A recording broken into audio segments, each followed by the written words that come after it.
Welcome to Flat Earth Debate Live. I'm your host Nathan Oakley, and if you are new to this channel, or you've not done so already, then be sure to subscribe, hit the bell notification icon and join button if you'd like to become a Nathan Oakley 1980 channel member and keep up to date with the Flat Earth Debate. If you'd like to support the channel, there is a super chat that runs alongside each of these shows while they are live. There's also a PayPal, Patreon and crypto link in the info box below the video.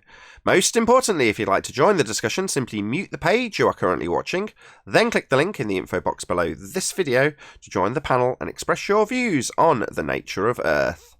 If you do join, please don't swear. If you do, you'll be ejected, and if you are, please don't try to rejoin the stream using sock accounts. You'll be warmly welcomed back on the next stream. Please also share the show on social media. Sharing the show obviously increases the live audience, but this in turn increases the chances of a more diverse panel, so please share the show on Facebook and Twitter. And one last time, if you're new to the channel or you've not done so already, then be sure to subscribe, hit the bell notification icon and join button to keep up to date with the Flat Earth Debate. Now, we are joined by Paul Hall, 10th man. We've got Neil, Flatzoid, and a whole bunch of people in Discord, so welcome one and all. Morning. Hello. Hello? Gonna get any enthusiasm from Discord? Hello, people in Discord? Hello. Well, hello, skeptical. Any more for any more? Any more enthusiasm in terms of greetings for the live show? Clearly not. Good morning. Good morning. Very good to have you all. Right, let's crack on with a bit of housekeeping. Any evidence of a physical geometric sphere edge, formerly known as Earth curve? Not from the Black Swan's viewpoint. Damn satellites. Hello. Satellites? Any evidence Hey, you can brother. have? Any evidence Sorry, you can I have? keep losing reception. Any evidence you can have gas pressure without the necessary antecedent of a container if you're going to claim satellites in space? While I'm breathing. Only so, the assumption that you don't need a container to have gas pressure will virtually seem like proof that it can be possible. Say that again. Well, it's good. No. Okay. It's kind of funny. And go ahead and ask your next question regarding gravity, Nathan, and I'll bring up something that came up in Discord yesterday. Any scientific evidence of gravity? Yesterday in Discord, so I'm getting an echo of feedback from somebody. Daily T, was actually starting to think about, gas pressure and this downward vector that they always talk about. And it was actually funny. The more he kept talking, Neil, you were on there, weren't you? Weren't you listening, or was that Steve? I was thinking of it. Might have been listening. But ultimately, he started realizing that there is no true downward vector when it comes to gas particles, because they're almost the net. He called it net vector zero. Basically, when it comes to gas particles, there's nothing that is mostly downward vectored when it comes to gas. And it was wonderful to hear him kind of start realizing, no, there's this. I may be wrong. I don't get this is not right. It was funny. The more he kept talking, and Zanuck and Chaiki were both, they just didn't know what to say. And it was Danny doing the undermining. It was kind of crazy. That's why I texted into Master B about it, or into Master B about it yesterday. I said hoping we could get on before it ended. It was good. See, when it finally clicks, then I actually realize something's really wrong. Maybe. Subconsciously. So are you saying, Paul, that while he was trying to debate the point as a winning point for his side, his mind actually simultaneously was saying, wait a minute, it doesn't work that way. So there's conflict. Yeah, basically, yeah, because if the gravity statement is true, like the downward vector, then most of the gas particles, their downward vector should be down. If you just start plotting them out, they should be mostly down. And he started realizing that that's not true. Gas particles go in all vectors in all directions at all times. There's no one mostly downward vector for gas particles. Gee, I've heard that somewhere before. Yeah, me. Oh, I know. Gas, Yeah. Gas does not go down, go boom boom like bouncy balls in a fish tank. Just because retards like Thunderfoot assert it to audiences of almost 1 million people doesn't make it so. That's not gas behaviour. That's retard behaviour. Thunderfoot, that is. A retard that asserts that gas go down, go boom boom with a downward vector when he pours a solid into a fish tank. No, gas expands at high speeds in all directions, all vectors, not mostly down. Not 9.8 metres per second squared. All vectors. Then, of course, about 5 minutes later, he reasserted gravity again. I was like, oh my goodness, Danny. He just like, no, the cognitive dissonance just would not let go. You could not let it go. I keep saying it's down to the 5 stages of loss. So if you've gone through the denial and the anger stage and you're at the bargaining stage, you've really got 3 choices, not 2. Choice number 1 is obviously move on to depression. Oh my God, I was wrong. Gas isn't going down, go boom boom like bouncy balls in a fish tank, even though Thunderfoot told me that was the case. If you start moving on, then that's a relinquishment of your argument. They don't want to do that. So the other 2 choices, I've previously said it's only 1, which is to regress to anger. But they could stay in the same position, right? Stay in the bargaining stage. And how can they do that? Well, they just reassert their claim again. So you annihilate their claim. And what do? They reassert it 5 minutes later after there's been a bit of obfuscation and distraction. Just say it again. So then you go around the same circle debunking it. If you're tolerant of that nonsense, which we're getting less and less so here.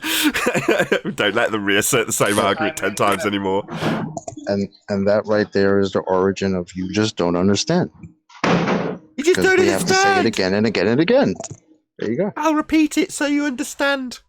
I'll ignore your rebuttal and repeat it 10 more times. Yeah. Yeah, I've got to the point where I just tell them I don't have time for time wasters anymore. Carry on with the same thing, I just block. Yeah, exactly. They're wasting your time because they're only trying to appeal to their own cognition that they're right still when it's been debunked and they've ignored it.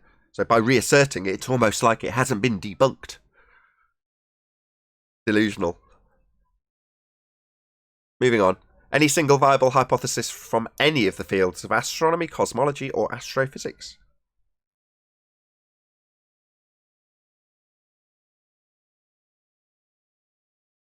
Don't all go at once. Well, that was It's silence. first to be signed. The silence was the answer. None. First has to be scientific. That is one of the most embarrassing aspects of the globe model. There's no science for it. They'll go around barking about science and calling themselves scientists, and there isn't any. How embarrassing.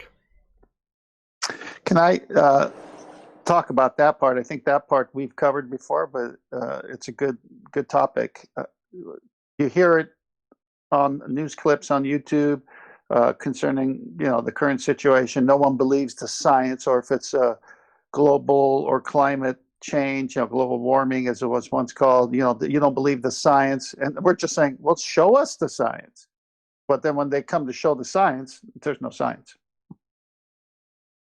Yeah, there's mathematics, abstractions, and reifications only. No science. Well, because they're confused of what science is. They think pseudoscience is science. Yeah, and when you debunk their pseudoscience claims, they tell you that what they thought was science, actually, as you identify pseudoscience, they tell you that science doesn't prove anything, having mistaken their pseudoscience for science, which they don't have. So weird being told science doesn't prove things after we were told science proves the globe. Embarrassing. That's a hell of a switch. Just embarrassing, That's isn't why it? they said that. Yeah, just embarrassing.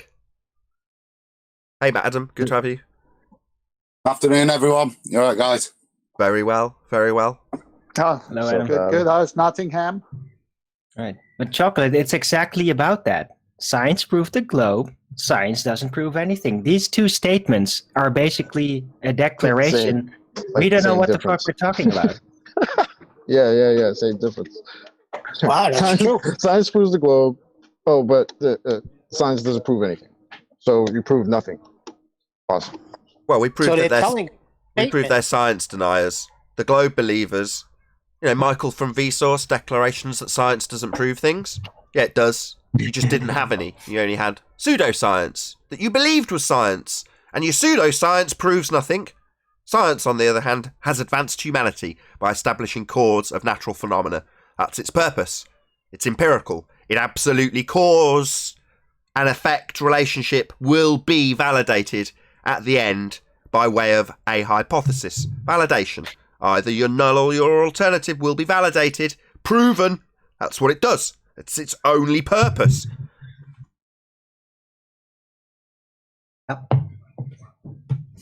Yeah, just science deniers on the globe side. Any evidence of axial rotation of the Earth-based variety?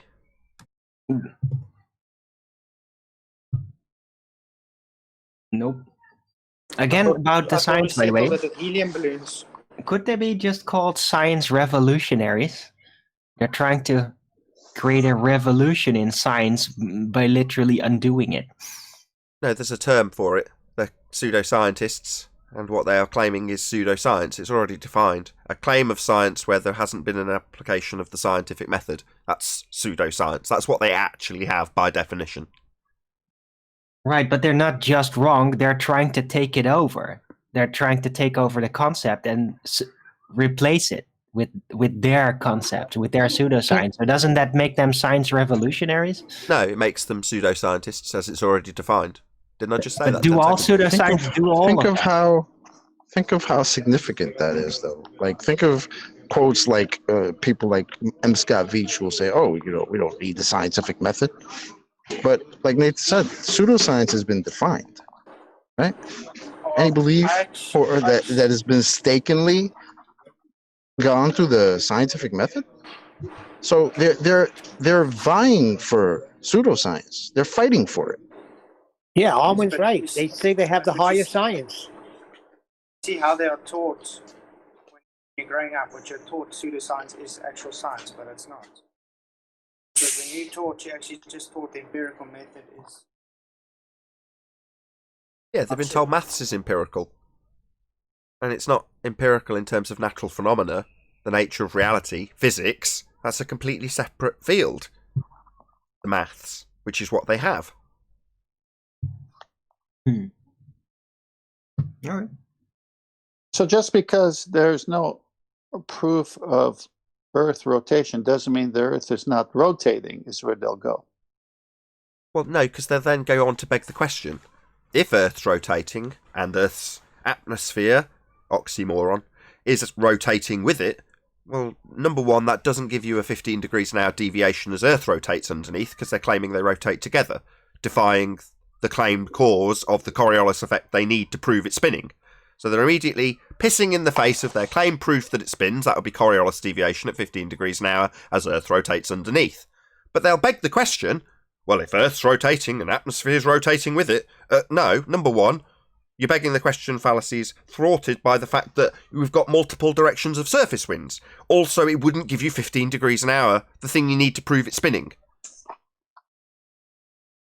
Your question is there any evidence of axial rotation of the Earth-based variety? No, there isn't. And when we ask for it,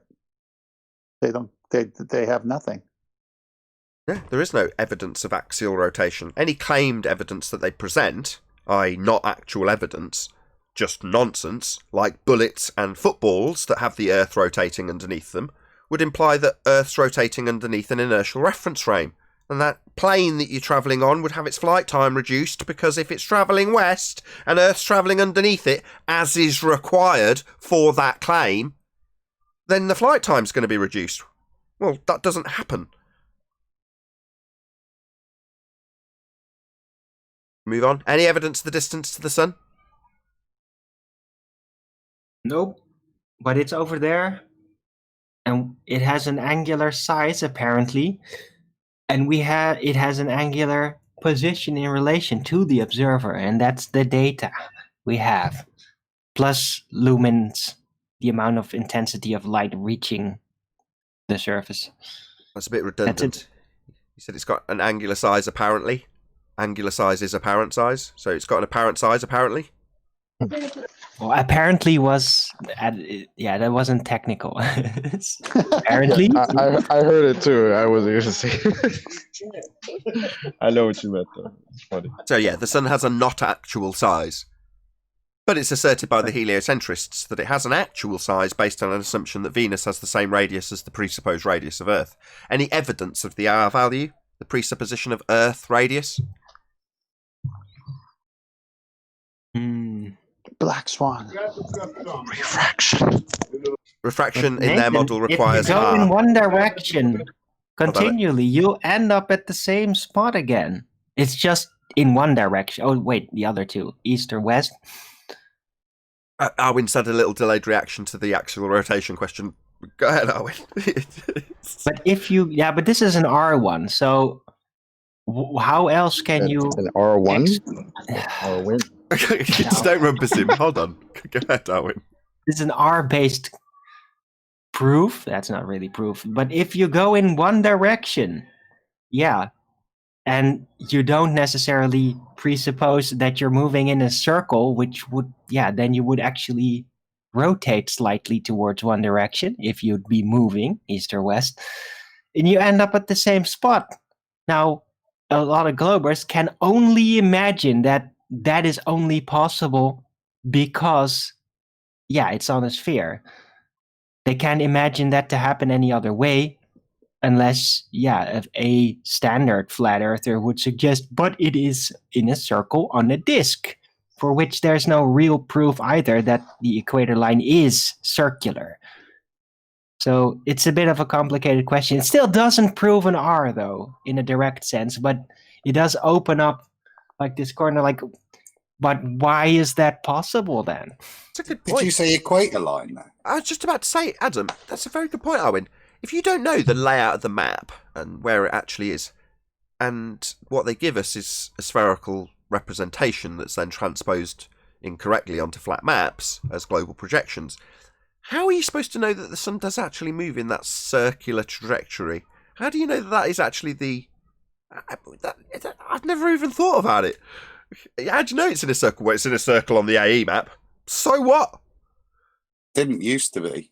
On some of the polar drawn old ancient maps, the path of the sun's almost elliptical. See if I can dig one of them out. What? I didn't even know that. So you're saying there's truth in the lies? For when me, they it's tell us... been a cornerstone for the conception of looping space. Well, East I was to going to west. say heliocentric assertions of sort of egg-shaped orbits, right? Well, maybe there's a bit of truth in the lies. Not the orbit bit, obviously. Yeah, well, that was my thought, Nathan, when I saw that. Oh, how would it be elliptical, that path? Very posted interesting. an awesome thing in Master B this morning. But a guy took star trails, and on the star trails, he sees one light object standing still. It's not moving with the stars. Very interesting. Could it Right. just be the stars are moving? Apparently. Well, That's what you observe. Well, we're told that it's because we're on a ball that's moving, though. So how are the stars still moving? Yeah, And get but off the ball. The point is that if it's a geostationary satellite, shouldn't it also be moving? Yeah, it's moving. It's moving in lockstep with the presupposition that the Earth is turning. So the satellite's falling around the Earth at the rate that the Earth turns in their model. That's the assertion with a geosynchronous orbit. It's synchronous with the movement of their presupposition that Earth's turning.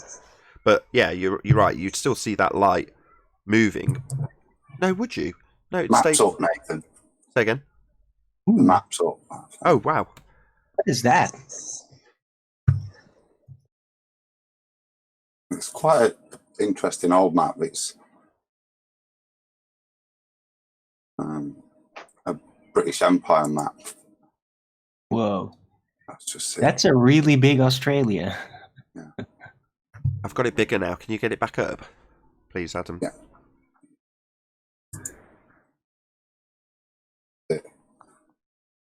I can't see any of that. It's Africa is to the east west close, then Africa's South here. Africa is all to the south, and Australia is way to the north there. Yeah. See? So what is this? Where's this come from? This is a. I'm trying to remember the name of it. It's somewhere. The world plane and immovable. So it's a, like I say, it's a British Empire map. It's talking about. I remember it talking about trying to ensure they conquer Afghanistan and the importance of it, the routes. 1800s, right? Judging by the style of text. Yeah. 1800s? 1841, this says. Okay. So it's still it's in the time frame that it's just the same propaganda-ridden map, right? I'm not decrying what you're showing us, Adam. I'm really sorry. No, I don't disagree. It's from a reset time, post reset time, and it's at the inception of the globe. But this is described as a flat map, plain and immovable. Or Middleton's, there we go, pioneer map of the world, plain and immovable. Think terminology. I wonder why the biblical reference in the title of the map, immovable, right? Like biblically describing it. Yeah. And plain. Plane, I've got no issue with. That's accurate. We are on a plane. Exactly. And the plain part is just straightforward. Huh? It's the immovable bit. Why? Yeah. Globally, contextually, that makes no sense. And while when you read it out biblically, you can understand the context. But why would you ascribe that to the map? Especially if Is that maybe right. is that maybe language against axial rotation, and someone put it that way? Well, yeah, that's kind of what I'm implying. Why would you call it immovable? Biblically inspired. That seems pretty logical to assume. Yeah, Well, at that time, maybe whoever made this map or whatever organization got behind it, they were putting it there because maybe they were in debates. The Earth is not rotating, and others were saying it is. Oh, come on, 10th man. You know everybody knew the Earth was a ball for 500 years now. It's only recently the Flat Earth Society came out of nowhere. So the Flat Earth Society is wrong? We're not moving? I wasn't even thinking about it. The Flat Earth Society thinks that the Flat Earth disk is flying in an accelerated fashion up towards into space. So no, their Flat Earth is definitely moving. I'd like their proof of that shit. Just like I like the proof of the globe shit. I just wish we would start bringing the Flat Earth Society as their, how can I say, their research. It's a convenient straw man for people to debunk. That's all it is. Right, I'm just going to read out Retro Bill Super Chat. Just read an article which references a home buying survey. The article goes on to say, quote, "This survey is not scientific, but the results make sense," end quote. Is this implying that surveys can be scientific? If it is implying that, Retro Bill, thanks for the Super Chat, first of all, then it's wrong. Because even though they may imply that you can have a scientific survey, no, you can't. Surveys aren't assessing the cause of natural phenomena. That would be science. Thank you for the Super Chat. But wait a minute. Before this acceleration upward at 9 point whatever meters per second, I've actually heard the Globers argue that because the ground will race up to your feet in that reference frame. You have to have a net force 0, so the ground does have to be rushing up. So the Globers I've actually heard argue that case. Yeah, not just the Globers. Einstein. Listen, exactly. Brian Cox, when he was describing Einstein's bending of space-time, he described it exactly like that. He said Einstein was saying that instead of the apple falling down to the earth, it was the earth moving up to meet the apple. You know who else says that? Who else has got that? Hold on. What about the other side of the earth? Who else has got that as part of their narrative and model? Flat Earth Society. Bang on. Flat Earth Society.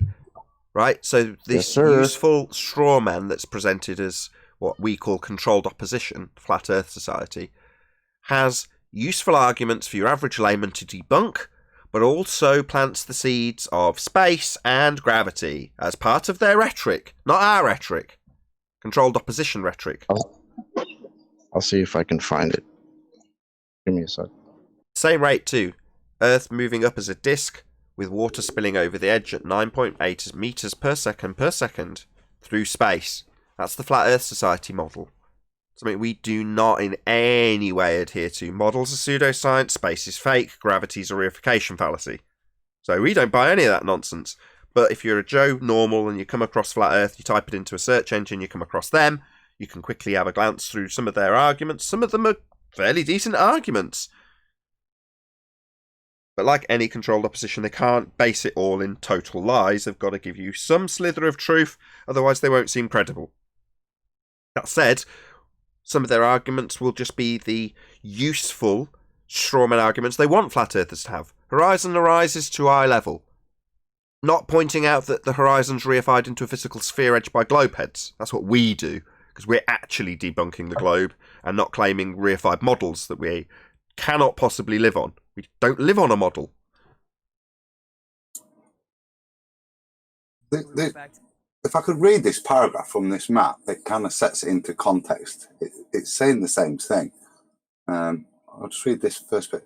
This map is the result of the very great intellectual effort, which of the nature of inspiration could alone be sufficiently powerful to lift my conception of the general lay of the continents out of the established, but totally erroneous arrangement given of the world as published on the globe itself, or its numerous representations as Mercator's charts and maps, all of which are found on the mischievous theory of a rotating Earth and a stationary sun. The configuration of the Earth as set forth as stationary and with a travelling sun is entirely different from the mere result of flattening out the globe. I throw great importance onto this because it is a point of the first political necessity for the able and safe control of the British Empire. It's been universally thought that the positions of the continents would be much the same on the stationary and extended Earth as a flattened out representation of the globe, whereas there is a great political difference of the first importance to England. So it's kind of saying there that they're up to something over there. It goes in a little bit more detail, but I think it's pointing out there's a physical difference between that. Can we hear the little bit more detail? Can you read on? Yeah. The very gravest interests of the British Empire have been sacrificed by years of neglect of this question of the shape of the Earth, in that Russia has been allowed to overrun the Caucasus and lately to obtain possession of Bantoum and Kars, whereas the Caucasus, in hands friendly to Great Britain, offered us true commercial route to northern India, across the Caspian Sea and through Afghanistan, and further would have enabled us to become masters of the Caspian Sea and thus finally to hold Russia in check, befriend Persia and a sure and willing ally, command Afghanistan from both sides and remain the unquestioned and unquestionable ruler in Asia. All of this might have been lately attained. I regard it at once as a great calamity and a great punishment to this nation, that such a splendid opportunity of obtaining mastery of the world has been idly thrown away. Further, the loss of India is only too probably one of its future results. Truly the great curse mentioned in Isaiah chapter 29 verse 14 has fallen on this nation as a punishment for its idle and godless contempt of this sacred question of the Creator's handiwork. See Isaiah chapter 29 verse 14. And the understanding of the prudent men shall be hid. Had I been listened to long ago, the understanding of this prudent would not have been lost to this country. The calamity of Bantoum and Kars in Russia's hands would have been impossible. I was for war with Russia from the very first, and I am for war with Russia now, to thoroughly regain the Caucasus and the Caspian Sea, with a true deference for India before the country is lost to England. I regard war against Russia as the nature of a holy crusade and as more and more necessary daily. What? And when was this? This Very is not interesting. recent. It's riddled with it's riddled with propaganda, right? But by the same token, it's still fascinating. But from when was this? Is this like the Soviet Russia time or before? As soon as there's an implication that there's conflict between these countries, I immediately start to haze over a little bit. I know. The point of the interest to me that I found, the reason I remember it is that the conflict is secondary. The purpose of what he's saying is that the maps are wrong. If you flatten out a ball, you don't get a proper geographical map of the place, and that's what's being hidden, the true significance of the Afghani areas and the Caucasus. There's something that when you stick it on a ball, the geography and its significance is hidden. They're losing something, and that's of detriment to the British Empire. Is I see. What I read it as that I gotcha. So yeah, it's because I asked you to read out the rest. Yeah, it's a tertiary point to the actual example that you want to highlight, which is to say that yes, the political gain is the overarching point that they're making, but you're pointing out that they're saying the way the map layout isn't conducive to their dominance, which is telling for our tale that we're hunting here, right? Yeah. The configuration of the Earth as set forth as stationary with the travelling sun is entirely different from the mere result of flattening out the globe. Right. So they're saying this isn't a global projection. That's the second. That's only the second I've ever seen. The other's the map of Monday, which is not global projection. I don't know of any others that aren't. It's labelled, look, the path of the sun. So they don't say equator. They label it as, and like I said, the initial bit that jogged me memory was that it is egg-shaped. Look, it's still got that kind of Gleason's-y over projection of South America. I mean, South America goes off at a different angle. There's still a circle in the middle. Look, I don't know what that is. Is it just me, or does it resemble a dodo a little bit? That's just me. Quick shout out to Retro Bill. Why doesn't the FE Society mention that the other heavenly bodies must also be moving upwards? Thanks for the super chat. I don't know. I think they could just spin out the nonsense narrative for it to be debunked, and part of that narrative they want to weave into heliocentrism, especially when it's the weakest parts of their argument. So, in my humble opinion, gravity, the reification fallacy thereof, very weak aspect of their argument, and also the Earth curve edge. Well, they've got an edge with boats going over it, so they stick a boat going over a dramatic edge falling into space in their flat Earth model, because it distracts from the weak part of their non-geometric horizon that they don't have anymore. So I think that the Flat Earth Society serves more than one purpose, and if they've got a Swiss cheese argument, you can bet your bottom dollar that Swiss cheese argument will also point you back towards heliocentrism. So I can't give you a detailed answer of why they don't highlight the fact. I think the reason is specifically that they don't want you to actually think the Earth's flat. They're controlled opposition. They want to redirect you back into the original paradigm. Thanks for the super chat, Retro Bill. If you want to relate that back to Brian Cox, I posted the video. It's in Master B. Go to about 1640. That should work. Be careful when you mention dodo bird. Get people started. He did it Get purposely. started. But I have a question about the Flat Earth Society model. Like, do they even address outer space, as in, or do they have the heavenly bodies being inside of the Earth realm, like that? And that it's all like that, traveling with the Earth. Should we call that? Should we call that the Flat Earth Society model, or should we call that the Einsteinian model? No, but Einstein's, that's just the gravity conception that they used. Okay. It's still Earth rising upwards, right? Right, but do they address the outer space and supposed heavenly bodies being out there outside? Or is that just the misconception that the media applies to them? Or do they say more like the 2050 model from the flat earthers at the beginning, the discers, like it's in the Earth realm moving with the Earth up into a completely void outer space? How does it work for them? I don't know, man. You'd have to ask them. It's all nonsense.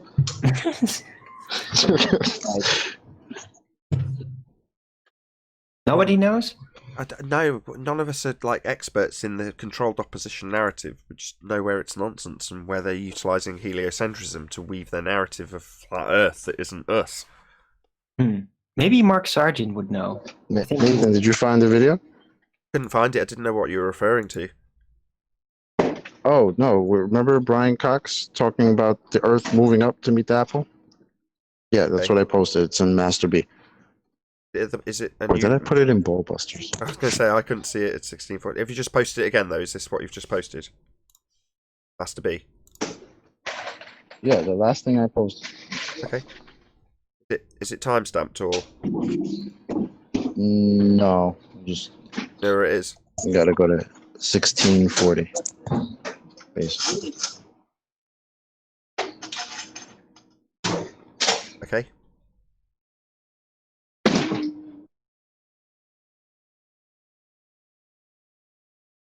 Modern cosmology is based on Einstein's theory of general relativity, which is a theory of gravity. So in that sense, the ambition of the theory was no greater, really, than Newton's. It was to describe how objects move in gravitational fields. Newton said that it's an apocryphal story actually, but Newton said there's an apple fell onto his head. Why did it fall onto his head? Because there's a force pulling it down, and that force is proportional to the product of the mass of the Earth and the mass of the apple, and the square of the distance between them. So that was the first universal. Just add at this point that is now superseded, 105 years out of date, labelled incorrectly, Newtonian gravity. Actually, Reverend John Michell, Cavendish gravity. Law of nature, 1687. So a great step forward. In 1915, based on thoughts that Einstein had had for actually a decade or more, Einstein produces a new theory of gravity, which not a scientific theory. Point that out as well. The summary, the one-line summary, is that the apple doesn't hit Newton on the head because the Earth pulls the apple down. The apple hits Newton on the head because Newton accelerates upwards and headbutts the apple, which was floating there, minding its own business, having become detached from the tree. So it's completely the opposite picture. It's a very counterintuitive picture. Yeah, no shit. Okay, thank you for that, Chocolate. No problem. Yeah, same rhetoric. They've got Flat Earth Society, pizza pie Earth moving up through space with all the little stars around it, little boat falling off the edge, and when you look into their rhetoric, it's moving up at 9.8 meters per second.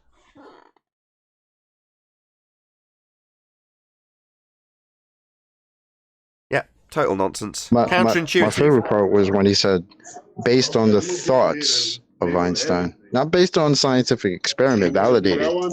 Based on thoughts. Yeah. In the next breath, he calls it a theory.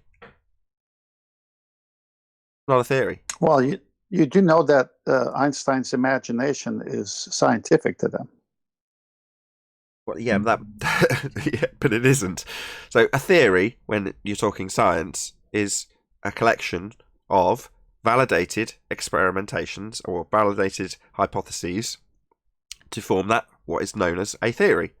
So you're basing it on validated science, experiments. Well, that's not what Einstein did. It's mathematics, it's reification, so to call it a theory is wrong. But the reason they're calling it a theory is because they're hijacking the empirical nature of science by using one of its terms. So they call this mathematical reification, this stuff that's come from Einstein's mind, a theory. It isn't. But you'll hear theory and go, oh, well, that's science then, isn't it? No. That's their deception. And if you were to pin them on the wall, oh, well, we only mean colloquial theory. Oh, right, like Mystic Meg or Nostradamus. That sort of theory, as opposed to an empirical, scientifically valid theory. Which it isn't. But they'll use these terms, these scientifically sounding terms, that also have a double colloquial meaning that isn't scientific, to give the impression that they're presenting you with science. They're not. Nonsense.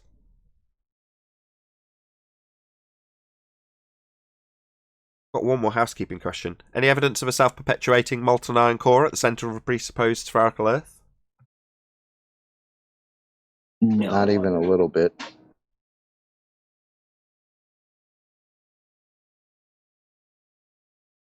Where's the ballers at?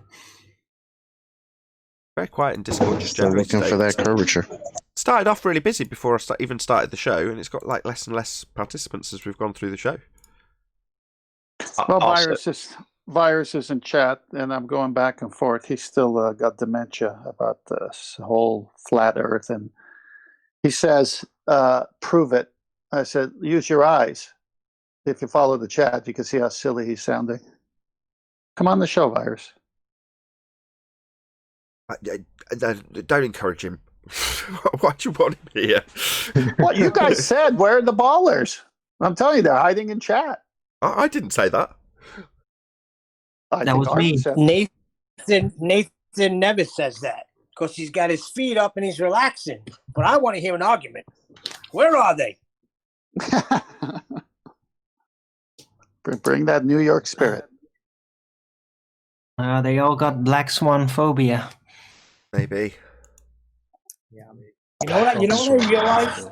You know what I'll the help worst, the worst thing for a magician is somebody in the audience that sees all the moves, and I think that's what we've become, flat earthers, to these globers, because we see all the tricks, and we'll call them out.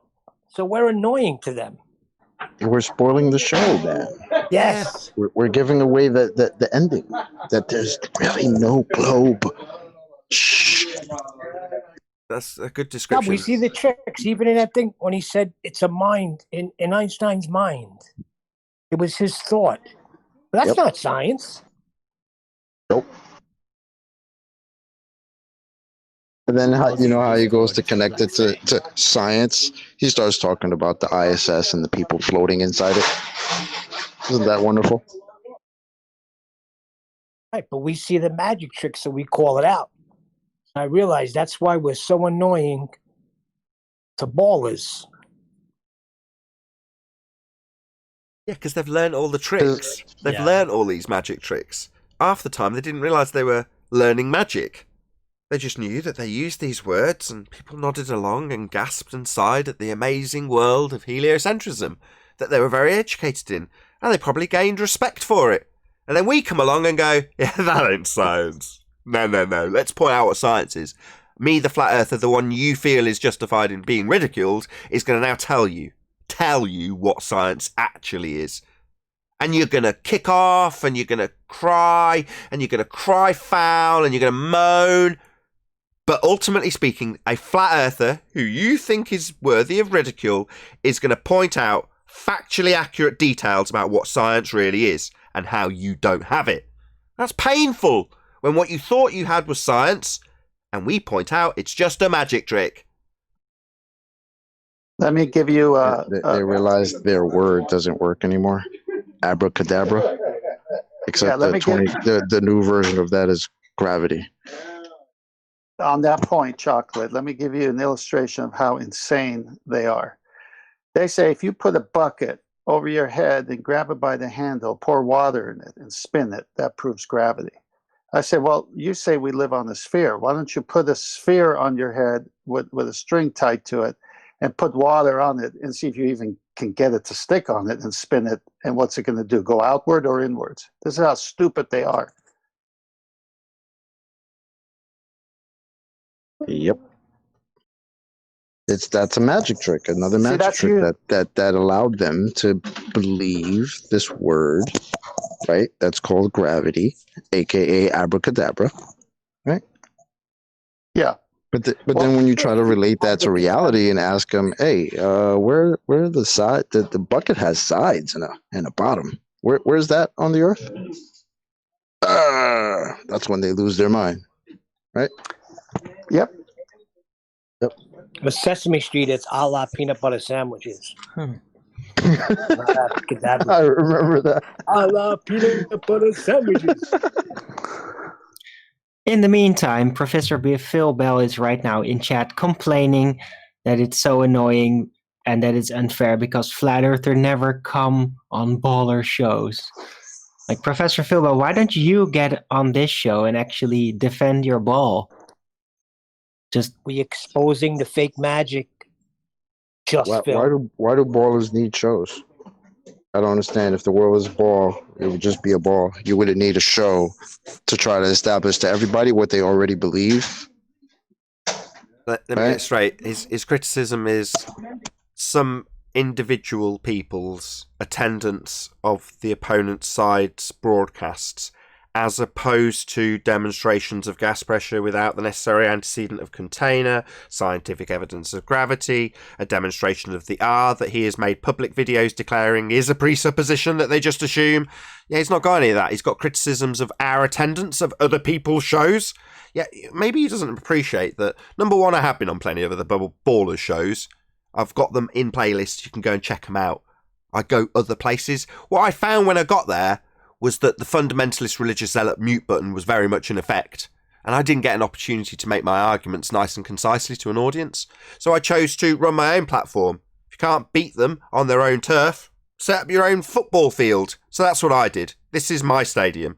Yeah, my audience, my stadium, and I couldn't give two shits whether you expect me or any of my panel to go elsewhere. Yeah, don't care. You can bleat and moan all you like, because what we do is present actual arguments, which I really enjoy hearing being presented out by other people. They've heard them, understood them, and can repeat them to the annihilation of a globe model that doesn't exist beyond the maths. Now, I don't care about your bleatings. I want to hear your rebuttal. How can you have gas pressure without a container? Where's your evidence of the R value you've told your audience that is a presupposition that you justify by going, yeah, of course we presuppose it? You think that's a rebuttal, do you, you absolute clown? You think that's worthy of moaning about where we attend? I am but one man. Who cares where I attend?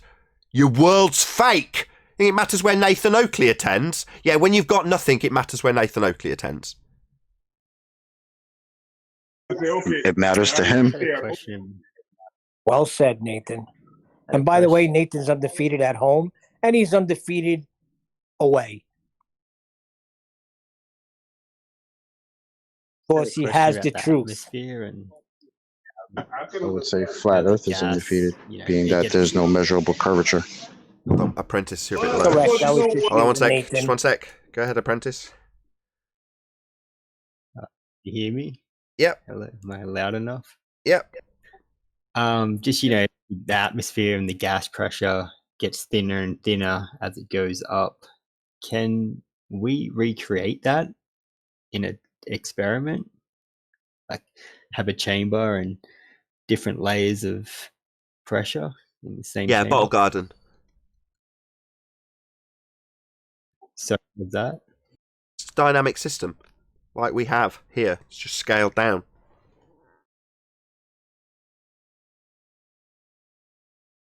Yeah, I'd like to maybe He see said someone. he said a bottle garden, a bottle garden. I don't follow. It's a bottle Explain it. that's got a garden in it. Sealed. It has its own system. It has its own dynamic system. An ecosystem within the bottle that's self-contained. Yeah? Gas is circulating, all those things. Yeah, I'm just saying, like, can you recreate? Yeah, yes, a bottle garden. Atmosphere? Yes. A terrarium. All right, I'll look into it. Cheers. Gas doesn't go in layers either. It said layers. I can forgive that. I know what he's saying. He's saying, can you recreate a dynamic system on a small scale? Yeah, you can. Yes, it's called a terrarium. Yes, gas isn't homogeneous. It's not in layers.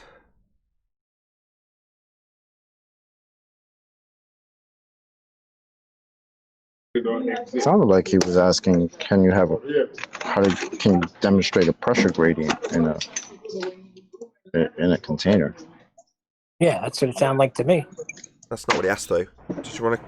Is that you being Well, asked to maybe I clarify? heard wrong. I'm sorry. That's okay. Apprentice, are you asking, can a gas pressure gradient be demonstrated?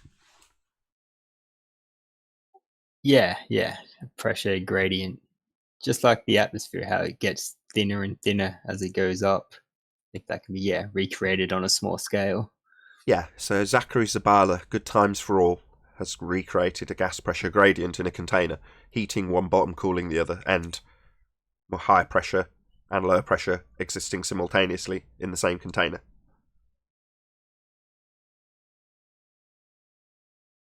So I guess the question is, can you put a vacuum next to that or something? No, that's not the question. Guess we'll know what will happen. No, that's not the question. Yeah. The question is, can you have that gas pressure without the container? Correct. So there's another example, just in case you want to reference this and share it with somebody. If someone says, oh, well, how can you have a gas pressure gradient in a container? Hillbilly Blue Marble Science also demonstrated gas pressure gradient in a container with butane and a very long pipe. Got a pressure gradient out of that. But he said he was demonstrating gas pressure without a container. That's not. Yeah, but he had two containers. He had the pressurized gas cylinder that he used to transport the butane to his pipe, which is also a container. It has walls, a surface area for the gas to press upon. It has a hole in it, a bit like a tyre. You can drive around with a slow puncture. It's still leaking air, but temporarily is containing gas. Eventually it'll all leak out, just like his butane pipe. Entropy is still applicable. Well, he doesn't consider a tube to be a container, so, or a pipe to be a container, so. Yeah, I quite often, when he used to come to the chat, I used to really enjoy getting him to describe it as a container. You get him to describe it as an open container. So you go, so container then? No, an open container's not a container. It was very funny. Shout out to Daily T for showing that gas does not have a mostly downward vector. Shout out.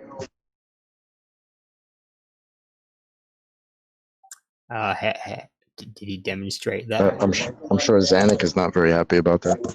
What is mostly down? Got a new question. Go ahead. The Apprentice, is it? Yeah, go ahead.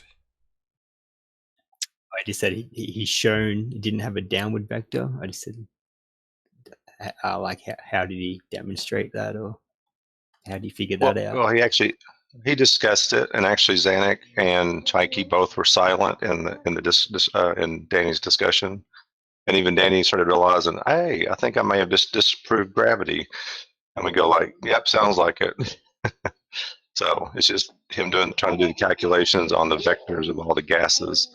And he came up to the vector net zero when he was doing his figuring. Knock down, go boom, boom, 9.8 meters per second. Wow, what a shock. Remember that video I posted with smoke going up? I didn't catch that. Say that again, Flatzoid. I say, remember the video I made of smoke going up? No, I'm sorry, that doesn't compute.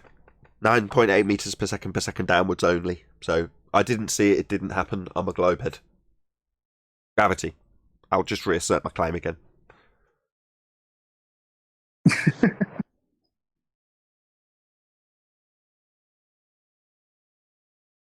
Maybe if you show it and I talk through it constantly, that won't make it real either. I'll try that maybe.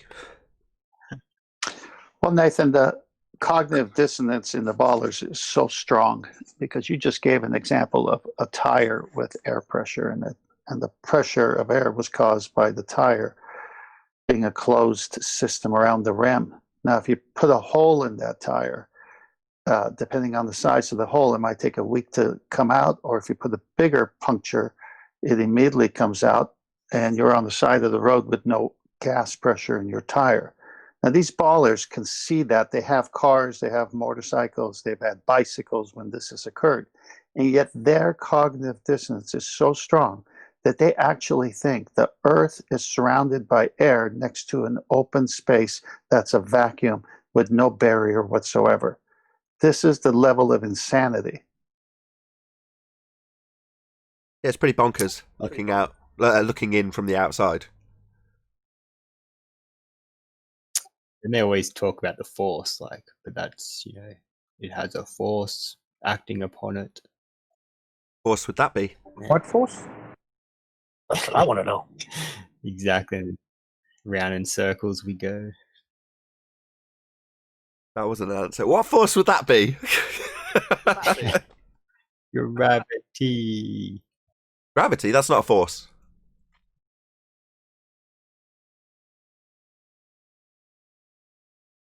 Need a couple of quotes. The bending of space and time.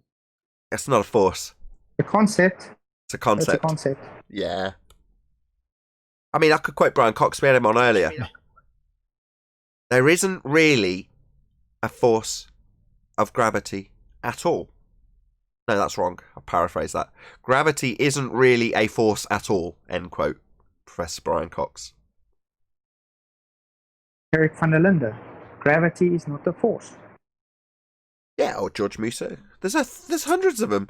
Last time we did a show on gravity, QE had all of his references up, and you just go through them. It takes me about 10 minutes to read them all out. Gravity is not a force.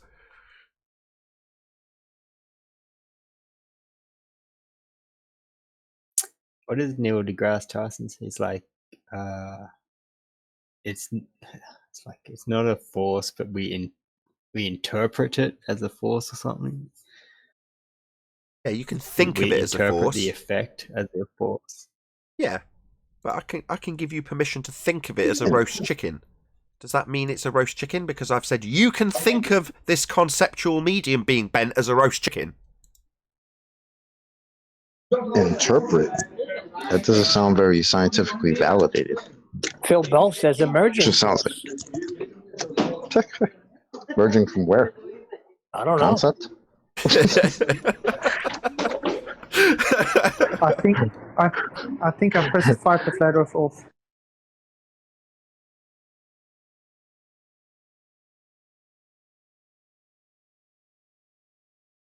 Is that the new abracadabra? The emerging force? Where's the emerging force emerging from? Not a force. It's an entropic force. Tropic force. That's cool. That's relatively new, Chocolate. Emerging force, right? Because Chocolate, because string theory is science. Not a scientific theory. Yeah. Not a scientific theory. Well, hold up. Somebody who delves into string theory that I know, named Michio Kaku, says nobody in my field uses the scientific method. It's leaps of logic. It's seat of the pants. It's guesswork. And with that, I'm going to say, if you are watching this on either Nathan Oakley 1980 or Nathan Oakley Premiering streams, then stay tuned, as there will be an after show to follow. Unfortunately, this is where we bid our live audience farewell. A huge, massive, enormous thank you to all of you who smashed the super chat, liked, commented, shared, subscribed, and all that good stuff.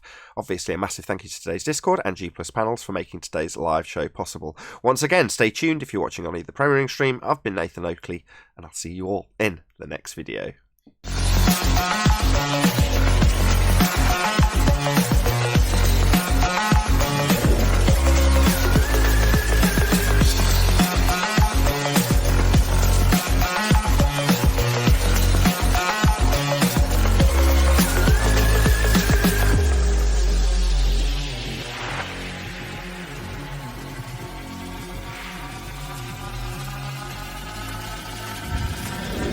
Oh, what a day!